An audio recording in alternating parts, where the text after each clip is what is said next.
Hello and welcome back to the channel. For today's video I'll be doing a breakdown and review of the latest episode of House of the Dragon, Season 2, Episode 6, Free Folk. Before I get into the video, however, I will issue a spoiler warning as I will be talking in depth about what happens in Episode 6, so if you haven't seen the episode yet and you are worried about spoilers, please do click off of this video. Starting off strong with this week's episode, we finally see the Lannisters marching out of the West. Now, I'm surprised it took this long for them to march out of the West, given that Lord Tywin is, well, Master of Coin on the Small Council. I would have thought that his brother would be urged to move a little bit quicker than he has done already. However, alas, they are actually finally marching now, so that's besides the point. I did find it quite funny that they were playing the Reigns of Castamere while they were marching, as obviously House Reign of Castamere is still around. They haven't yet been killed by the Lannisters as well. Tywin doesn't exist, and as a matter of fact, I don't think even his father exists yet. So I did find it kind of funny that they were playing that kind of theme music during this kind of sequence, although admittedly within House of the Dragon and Game of Thrones, it's been more widely acknowledged as kind of the Lannister theme rather than a song just about the Reigns of Castamere. Now, the other thing of significance here is that they are the Golden Tooth. Now, the Golden Tooth, for those that don't know, is very, very near the border of the Riverlands and on the same road, I believe, as the road to Riverrun. Now, this leads me to believe, at least, that they're going to be entering conflict with the Rivermen very, very shortly. Now,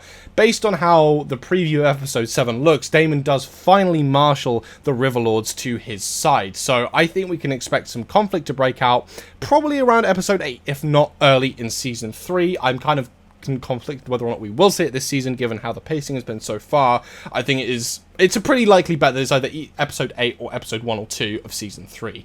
I am very interested to see how a lion is going to feature in those fights, as I kind of want to know how the Lannisters even got the lion on their side and have taught it not to eat the Lannister men, but to eat the Rivermen or anyone that is of house, you know, fighting with the Lannisters. So I'm interested to see the lion when it does finally enter the ring. We next get to see Aemond Targaryen's first session of the Small Council as Prince Regent. Now, within the first kind of couple of seconds of this, it's very clear how different he is to his brother Aegon, where Aegon is quite weak-minded, very open to someone else's suggestion. Aemond is quite the opposite, as when he hears of Lord Jason essentially trying to summon him to escort the Lannister forces, he lashes out. He calls Lord Jason essentially incompetent and threatens him with Vhagar, which is very like Aemond Targaryen, but shows a very, very clear distinction between him and his brother Aegon. Now, further in this council, we get a mention of Lord Dalton Greyjoy, or the Red Kraken. Now, the Red Kraken will play a very important role going into House of the Dragon, and essentially, I'll explain his story in Fire and Blood. The Greens essentially try and offer him Master of Ships, which is illustrated so far as we've seen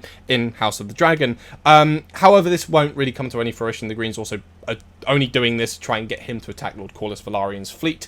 However, it's unsuccessful. Lord Dalton Greyjoy does not take them up on this offer. Instead, he awaits to hear what Team Black have to say, and they essentially say to him, look, we're not going to give you a position, we're not going to tell you to do anything, but you are more than welcome to attack our enemies. And that's exactly what the Red Kraken does by plundering the Westerlands while the Lannisters are away fighting Green's war for them. Basically, doing what the Ironborn do best, plundering, reaving, taking as much as they can, and they are very successful, as Lady Lannister essentially just locks herself in Castle Rock and leaves the Westerlands to just get raided by the Ironborn. So it's a bit of a mess, all in all. We also do get a mention of the Triarchy, and it's a very important change, as Otto was originally the person to suggest the alliance with the Triarchy. However, it seems that the show has changed this to Prince Aemond instead. I'm not entirely sure how I feel about this. I think this was quite important to kind of give to Otto, as whilst admittedly I'm no Otto Hightower fan, I do think that was a very, very important decision, and I feel like it kind of should be accredited to him, not Aemond. However, that's besides the point. But this will prove fruitful and will result in the Battle of the Gullet, which I believe will actually happen this season based on my own predictions. And if you want to hear my predictions, go check out my predictions video. It's on YouTube now. It's excellent. But anyway, not to self-promote. But yeah, it will eventually result in the Battle of the Gullet and be very, very successful. And that's kind of where that storyline goes there. And it's a very important mention of the Triarchy. Then it does end with another very, very key scene showing just how little control Alicent has of Aemond, where she goes to berate him, and when on Aegon, this would work like a treat. Aegon would back down. He would basically just take a verbal beating from his mother and just stay quiet and kind of back off. Aemond just listens to it and says, yeah, you're dismissed from the Small Council, don't want to hear it. Which is, again, a very, very, very key contrast between him and his brother. Viserys Targaryen returning this season was not something I was expecting, but something I was very, very excited to see happen, and that's not just because I love Paddy Considine, but in fact because I think this is finally signifying the end of Daemon's journey at Harrenhal, as this is revisiting some of his kind of crucial internal conflicts, him being removed as heir to the throne by his brother, and his entire relationship with his brother, although that has a more important scene later in the episode that I will talk about. However, him being removed as heir, you can see the kind of contrast between him at the time and him during this scene, where he's kind of not really arguing back, kind of standing there saying, please don't, which is such a massive contrast to Daemon at the time, where he was kind of arguing and fighting back with Viserys, that you kind of see how he's kind of journeyed at Harrenhal and how he's coming to understand his wrongdoings almost.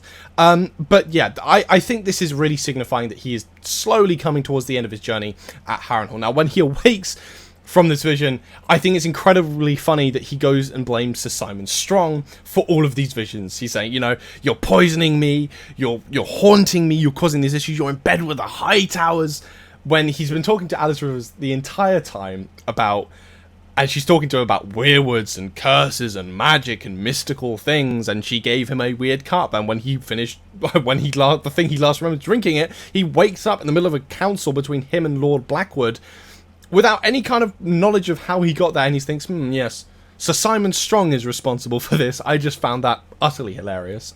He then obviously has this conversation with Addis Rivers, and I think, again, this is signifying that Daemon is coming to the end of his journey, as she talks to him about those that should be wearing the crown, essentially, saying, well, those that lust for it shouldn't be, or are the least suited to wear it, which, again, is very important for Daemon, and is very signifying that Daemon should not be the one wearing the crown, and I honestly think this also extends out to Aemond. Aemond lusting so badly for it that he, in fact, burned his brother alive, well, did kill him, but with the intention of potentially killing him, to try and get the throne, and I think that's, again, very important for Daemon to visit, and it's something I hope that Aemond gets told at some point, but I doubt we'll ever see that happen. But again, I think this is very, very much signifying that finally, we may be seeing Daemon leaving Harrenhal. Fire and Blood readers unfortunately did see this one coming, however it made it no less tragic. We saw the attempted bonding between Sir Steffon Darklyn and Seasmoke, the dragon previously ridden by Sir Rhaenyra Velaryon. Now, unfortunately, this was unsuccessful. When it did look very, very promising to begin with, he ultimately did get Dracarys, and it's a real shame because I think they did a deliberate job of trying to get him more involved in the episodes leading up to this, and especially after the Battle of Rook's Rest, with his father and family being mostly killed. I was really hoping that he'd get some form of moment of getting some form of revenge on Team Green. However, alas, it was destined not to be, as well. It was quite literally written not to be because of Fire and Blood. But it's a tragedy nonetheless. And a fun fact from that scene, the song that they were singing to kind of lure Seasmoke up was the same song that Daemon was singing to, I believe, Vermithor at the end of Season 1, which is just a cool little reference, a little Valyrian dragon song. Immediately after this, Rhaenyra ends up slapping one of the members of her council, Lord Celtigar, after he repeatedly berates her for the loss of another member of the Queen's Guard, Sir Steffon, and the loss of Seasmoke, who is now in the wind. And she quite rightfully slaps him and delivers this absolute banger of a line. It is my fault, I think, that you have forgotten to fear me. Which, honestly, fair play. I think a lot of the criticisms her council have been giving are unfair, considering that if she were a king, I don't think she would have faced those criticisms, and instead of trying to actually give her advice, they're trying to tell her how to run things, which I think are two very different things, and I think it's, honestly, pretty valid of her to be fed up with them at this point. On the subject of asserting authority, this certainly happens between Aemond and Larys, with Larys making yet another play this season to become Hand of the King, and Aemond basically letting him believe he got it to the point where he's even thanking Aemond for making him Hand, only for Aemond to turn around and say, I'm not to serve as Hand, you toad, to fetch him. Send word to Otto Hightower. And you can just see the disappointment on Larys's face when he realizes that he's not been made Hand and that he's finally been put in this place. Because honestly, at this point, he has just been running around unchecked around Team Green, being able to manipulate basically anyone he wants to his own ends. However, he's finally put in his place, and I can't lie, it was very satisfying to watch.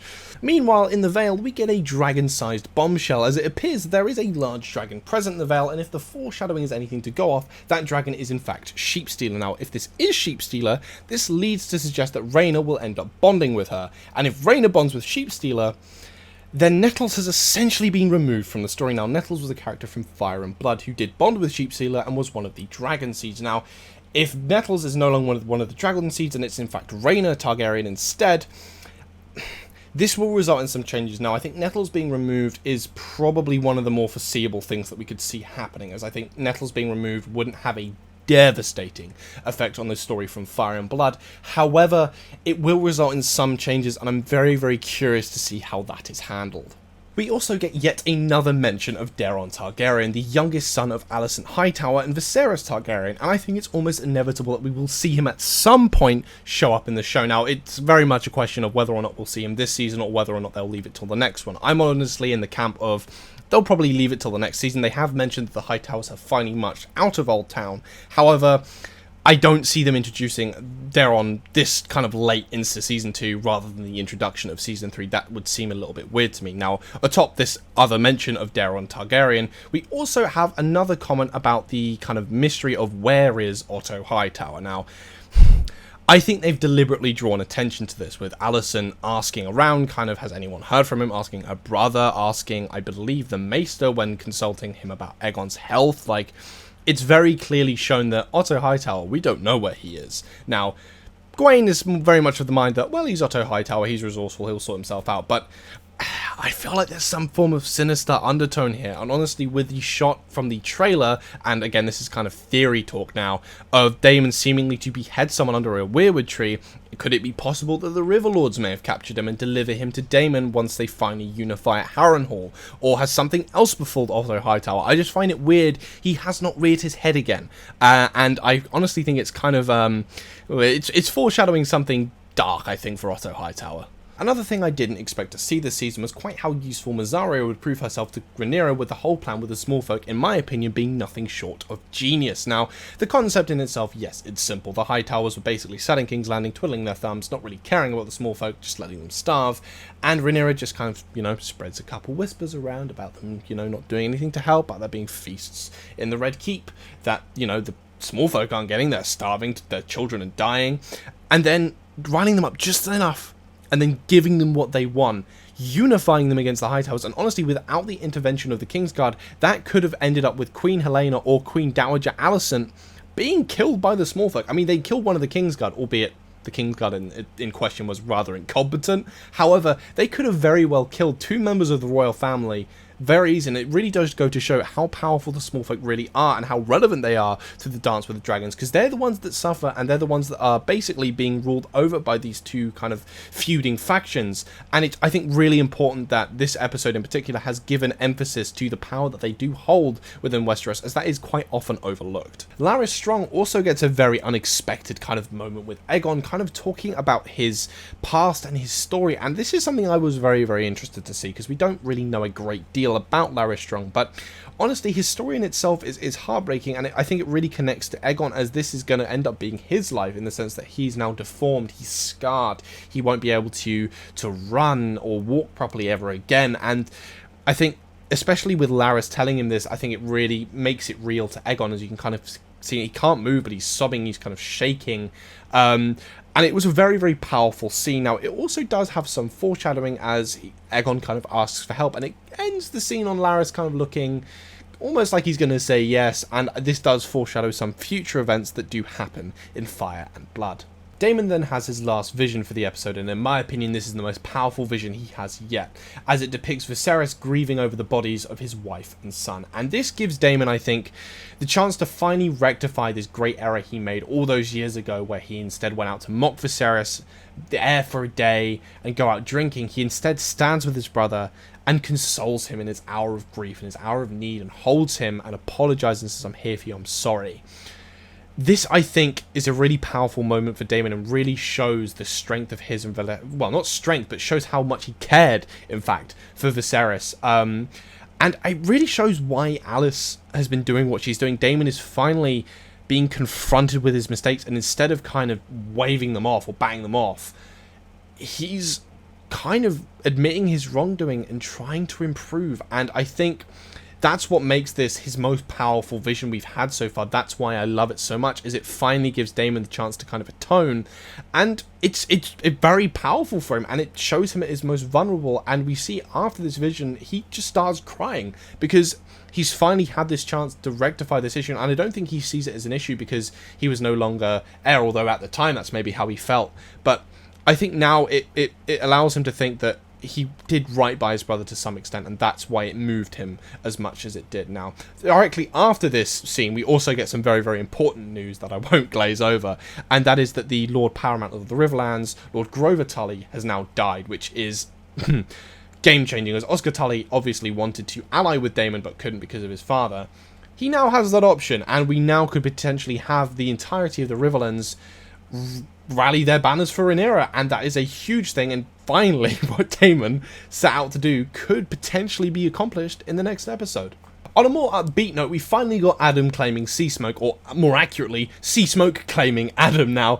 This was an absolute pleasure to witness. It was a really, really fantastic sequence, and honestly gave me a lot of How to Train Your Dragon vibes, which is something that I did end up actually commenting on the actor's Instagram post, which he did then like, so maybe he agrees. Anyway, I thought this was a really, really good sequence, and it was actually kind of funny how it ended up being the dragon choosing the rider and not the other way around, but it did also kind of encapsulate the absolute carnage of claiming a dragon, as at that last moment, you know, Addam thought he was safe out of the way. Seasmoke just crashes through the trees. I mean, it's like, you're mine now.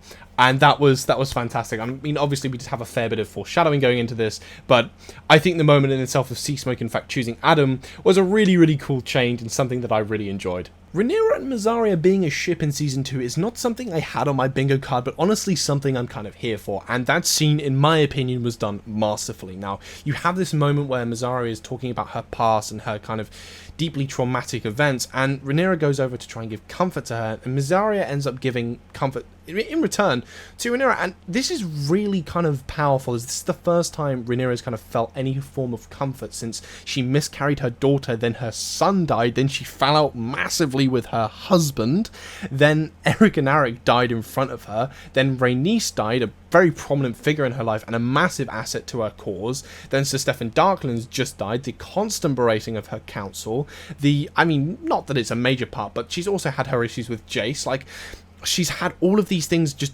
thrown at her, and to have this one moment where it can kind of all go away and she can get this kind of sense of comfort, this sense of pleasure, is a really powerful thing, I think, for Rhaenyra, and of course it is then interrupted, but I think that itself is why I think it works so well in the show, is it kind of gives this kind of time of quiet between the storms, not to take a name of a song from Dune, but it really kind of is just that. Now, obviously, this scene is then interrupted by a member of the Kingsguard informing Rhaenyra that, well, Seasmoke has now got a rider, and naturally, that sets off the alarm bells, because if the Greens have just gained another dragon, that is a massive, massive problem. So Rhaenyra finally leaves Dragonstone for the first time, I think, since episode 1, and goes to confront Seasmoke, and that is where the episode ends. And also this video, thank you all very, very much for watching. Again, I do apologise for the lack of reaction this week. There will be one from next week going forward for the last 2 episodes of House of the Dragon. Unfortunately, it was just an issue with the recordings. There's nothing I really could salvage from it. So I did this breakdown instead, and I hope you did in fact enjoy that. If you did like this video, please be sure to give it a thumbs up. Comment, let me know any feedback or your thoughts on this episode. Personally, I really, really enjoyed it. However, of course, let me know if you didn't. I'm interested to hear everyone's kind of thoughts and takes on different parts of the episode. But if you are new here, please do consider subscribing. I do House of the Dragon content every week. I do usually do a reaction and then a lore video, with this week kind of only being the exception due to the corruption with the recording files for the reaction. But usually, again, 1 reaction, 1 lore video per week. And if that interests you, please do consider subscribing. I'd greatly appreciate it. But that will be all for this week's video. Thank you all very, very much for watching, and I will see you in the next one.